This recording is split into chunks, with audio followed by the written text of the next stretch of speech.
Mini సెంటర్లన్నింటినీ కూడా main సెంటర్లుగా గుర్తించి రాష్ట్ర ప్రభుత్వం జీవో విడుదల చేయాలి. అదేవిధంగా ఏదైతే అంగన్వాడీలందరినీ కూడా మే నెల కాలం మొత్తం కూడా వేసవిశాల ప్రకటించాలి.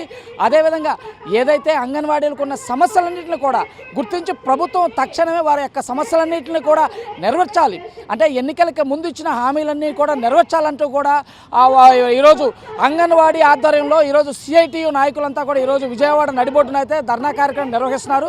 అసలు ఈ ధర్నా యొక్క ప్రధాన ఉద్దేశం ఏంటి, వారి మాటల్లో తెలుసుకునే ప్రయత్నం చేద్దాం. మనతో ఉన్నారు ఈరోజు సిఐటియు నాయకురాలు ఉన్నారు, వారిని అడిగి తెలుసుకునే ప్రయత్నం చేద్దాం. మేడం చెప్పండి, ప్రధానంగా మీరు చేస్తున్నటువంటి ధర్నాకి ప్రధాన కారణం ఏంటి, ప్రభుత్వాన్ని మీరు ఏం డిమాండ్ చేస్తున్నారు?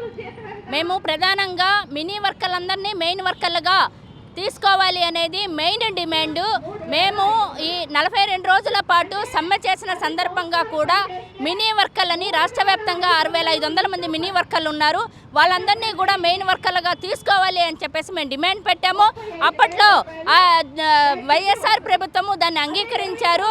ఇప్పుడు ఉన్న ప్రభుత్వం కూడా మేము ధర్నాలు చేసే టెంట్ల దగ్గరకు వచ్చి ప్రతి ఒక్కళ్ళు కూడా మంత్రుల దగ్గర నుంచి వార్డు మెంబర్ల దాకా వేసిన రాష్ట్ర వ్యాప్తంగా వేసిన టెంట్లన్నిటి దగ్గరికి వచ్చి మా ప్రభుత్వం వస్తే మేము మీకు న్యాయం చేస్తాము, మీకు వేతనం పెంచుతాము, మీ సమస్యలన్నీ మేము పరిష్కరిస్తామని చెప్పారు. మినీలను మెయిన్ వర్కర్లుగా తీర్చే దాంట్లో మేము ముందున్నామని చెప్పారు. కానీ ఈ ప్రభుత్వం వచ్చి 10 నెలలు అయింది.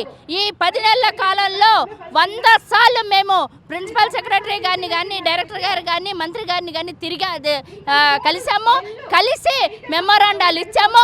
ప్రతిసారి ఇప్పుడు అయిపోతుంది అని చెప్తున్నారు. గత ప్రభుత్వం ఉండగానే దేశవ్యాప్తంగా మినీ వర్కర్లందరినీ మెయిన్గా తీసుకోండి అని చెప్పి కేంద్ర ప్రభుత్వం ఒక సర్క్యులర్ జారీ చేసింది. కానీ ఇప్పుడు ఈ ప్రభుత్వం వచ్చి ఏం చెప్తుందంటే గత ప్రభుత్వంలో ఆ సర్క్యులర్ వెనక్కి వెళ్ళిపోయింది, ఇప్పుడు మళ్ళీ దాన్ని మేము కేంద్రం నుంచి ముందుకు తీసుకురావాలి అని మొన్న మన మినిస్టర్ గారు సంజయ్ రాణి గారు చెప్తున్నారు. అయితే ఎన్ని నెలలకి దాన్ని వెనక్కి తీసుకువస్తారు, ఎన్ని నెలలకి దాన్ని అమలు చేస్తారు? ప్రతిసారి కూడా ఇదిగో ఫైనాన్స్లో ఉంది, అదిగో ఫైనాన్స్లో ఉంది, ఇప్పుడు అయిపోయింది, ఇంకో వారాల్లో తీస్తాము, 10 రోజుల్లో ఇస్తామని చెప్పేసి మబ్బే పెడుతున్నారు తప్ప మినీ వర్కర్లను మెయిన్ వర్కర్లుగా తీసుకోవట్లేదు. మేము యూనియన్గా ఒకటే డిమాండ్ చేస్తున్నాం. ఈరోజు విజయవాడలో మండు టెండలో ఇంతమంది మినీ వర్కర్లు వచ్చారు అంటే వాళ్ళ కష్టం ఏంటి అనేది రాష్ట్ర ప్రభుత్వం అర్థం చేసుకోవాలి. ఎట్టి పరిస్థితుల్లో మినీ వర్కర్లను మెయిన్ వర్కర్లుగా తీసుకునే జీవోని వెంటనే విడుదల చేయాలి అని చెప్పేసి anganwadi workers and helpers union సిఐటిగా ప్రభుత్వాన్ని డిమాండ్ చేస్తున్నాం. ఇది ప్రధానంగా ఏదైతే మినీ వర్కర్లు ఉన్నారో మినీ వర్కర్లందరూ కూడా మెయిన్ వర్కర్లుగా గుర్తించాలి.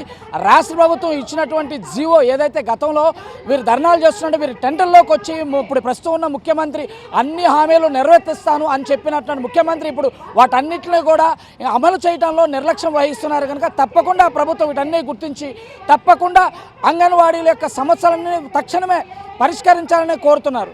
ఒకవేళ అలా కానట్లయితే ప్రభుత్వం పైన మేము తిరుగుబాటు చేయడానికి కూడా సిద్ధంగా ఉన్నట్లు సిఐటి నాయకులు ప్రధానంగా డిమాండ్ చేస్తున్నారు. వీడియో జర్నలిస్టు ఆరిఫ్తో కృష్ణమేడ, విజయవాడ నుంచి.